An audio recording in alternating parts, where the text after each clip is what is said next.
प्रिय छात्रों नमस्कार। आपका स्वागत है आपके अपने YouTube चैनल JK24 स्टडी में। आज के शानदार ज़बरदस्त वीडियो में हम पढ़ने वाले हैं रामधारी सिंह दिनकर का जीवन परिचय। जी हाँ, हमारे बोर्ड एग्जाम की दृष्टि से ये बहुत ही ज़्यादा मोस्ट इम्पोर्टेंट टॉपिक है, तो ऐसे में हमें समझना बहुत ज़्यादा ज़रूरी बन जाता है। तो आज के इस वीडियो में हम रामधारी सिंह दिनकर का जीवन परिचय बहुत ही शानदार तरीके से पढ़ेंगे।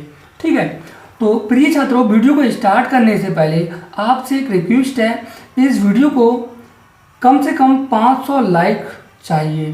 ठीक है ना, तो 500 लाइक करने की कृपा करें। ठीक है, तो अधिक से अधिक स्टूडेंट वीडियो को लाइक करें और 500 लाइक पूरा कर दें। चलिए, तो अब हम इनका जीवन परिचय पढ़ लेते हैं। जीवन परिचय, यहाँ पर मैं आपको एक बात और बता दूं, जैसे कि मैंने यहाँ पर लिखा हुआ है बिल्कुल सेम टू सेम आपको ऐसे ही लिखना है अपने बोर्ड एग्जाम में। तो जैसे मैंने यहाँ पर जीवन परिचय लिख करके हेडिंग डाला है और उसकी नीचे वाली लाइन से लिखना शुरू किया है, बिल्कुल आपको भी इसी प्रकार से लिखना है। तो चलिए अब हम इनका जीवन परिचय पढ़ लेते हैं। और यहाँ पर प्रिय छात्रों मैं आपको बता दूं, मैंने रेड पेन का प्रयोग किया है। जहाँ जहाँ रेड पेन का प्रयोग किया है आपको रेड पेन का प्रयोग ना करके वहाँ पर ब्लैक पेन का प्रयोग करना है। जैसे कि यहाँ पर मैंने रेड कलर का प्रयोग किया है, ये भी आप जो है यहाँ पर ब्लैक कलर का प्रयोग कर लीजिए। तो चलिए अब हम पढ़ लेते हैं। तो रामधारी सिंह दिनकर का जन्म सन 1908 ईस्वी में बिहार के सिमरिया घाट नामक ग्राम में हुआ था। देखिए, एक सिमरिया घाट नाम का कोई गांव था। क्या? सिमरिया घाट नाम का एक गांव था और उसमें इनका जन्म हुआ था। ठीक है, इनके पिता का नाम रवि सिंह था तथा माता का नाम श्रीमती मनरूप देवी था। ठीक है, इनके पिताजी जो थे वो रवि सिंह थे और माताजी मनरूप देवी थी। इन्होंने मोकामा घाट से मैट्रिक, देखिए अब आपको यहाँ पर समझ में नहीं आ रहा होगा कि मोकामा घाट क्या होता है। देखिए, मोकामा घाट एक जगह है, एक स्थान का नाम है मोकामा घाट। तो मोकामा घाट से मैट्रिक तथा पटना विश्वविद्यालय से बीए किया है। पटना विश्वविद्यालय से उन्होंने बीए की परीक्षा उत्तीर्ण की है।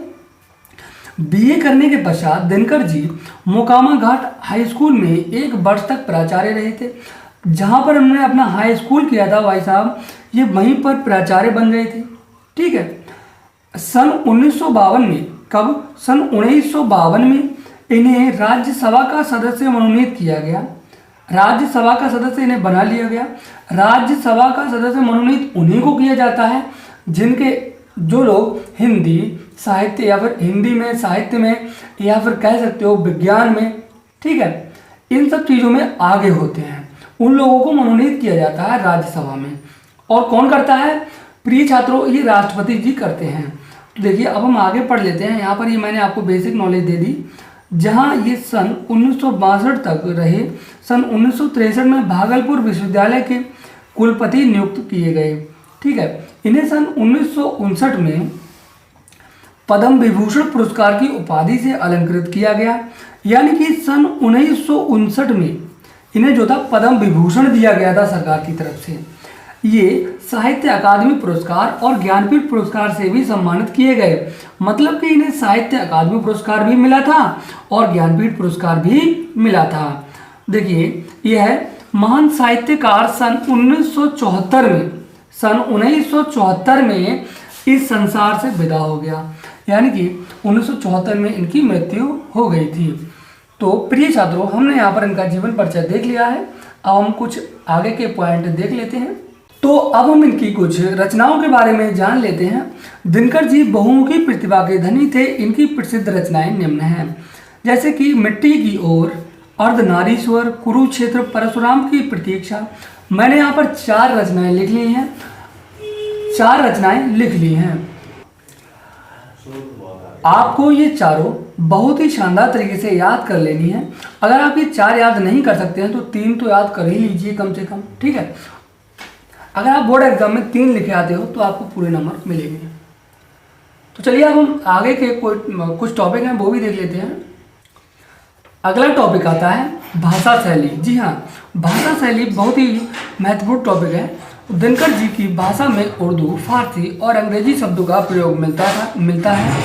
इसमें तद्भव देशज शब्दों तथा मुहावरों और लोकोक्तियों का प्रयोग भी सहज स्वाभाविक रूप से किया हुआ है। इन्होंने अपने निबंधों में विवेचनात्मक, समीक्षात्मक और भावात्मक शैली का प्रयोग किया है। तो प्रिय छात्रों, भाषा शैली हमने यहाँ पर देख ली है। तो अब हमारा टॉपिक आ गया है बहुत ही शानदार, यानी कि जीवन परिचय लिखने के लिए ये टॉपिक। तो प्रिय छात्रों, अब हम जीवन परिचय में जो लिखने वाला बहुत ही ज़्यादा शानदार टॉपिक होता है, यानी कि महत्वपूर्ण टॉपिक होता है, वो देख लेते हैं हिंदी साहित्य में स्थान। प्रिय छात्रों, अगर आप भाषा शैली एक बार को नहीं लिखते हो तो चलता है, बट आपको जीवन परिचय में अगर आपने साहित्य में स्थान न लिखा तो ये सबसे बड़ी गलत बात हो जाएगी। ठीक है, तो आपको ये गलती नहीं करना है और साहित्य में स्थान जरूर लिखना है। दिनकर जी उत्कृष्ट कोटि के कवि ही नहीं बल्कि उच्च कोटि के गद्यकार भी थे। राष्ट्रीय भावनाओं पर आधारित इनका साहित्य भारतीय साहित्य की अनमोल धरोहर है। इनकी गणना विश्व के महान साहित्यकारों में की जाती है। तो प्रिय छात्रों, हमने यहाँ पर आपका रामधारी सिंह दिनकर का जीवन परिचय बहुत ही शानदार तरीके से समाप्त कर दिया है। अगर आपको इसमें कोई डाउट है तो प्लीज़ स्टूडेंट्स कमेंट करके हमें बताएं, हम आपके उस डाउट को क्लियर करने की पूरी कोशिश करेंगे। तो प्रिय छात्रों, इस वीडियो में इतना ही और ऐसे ही अगले वीडियो में मिलते हैं। तब तक के लिए जय हिंद, जय भारत।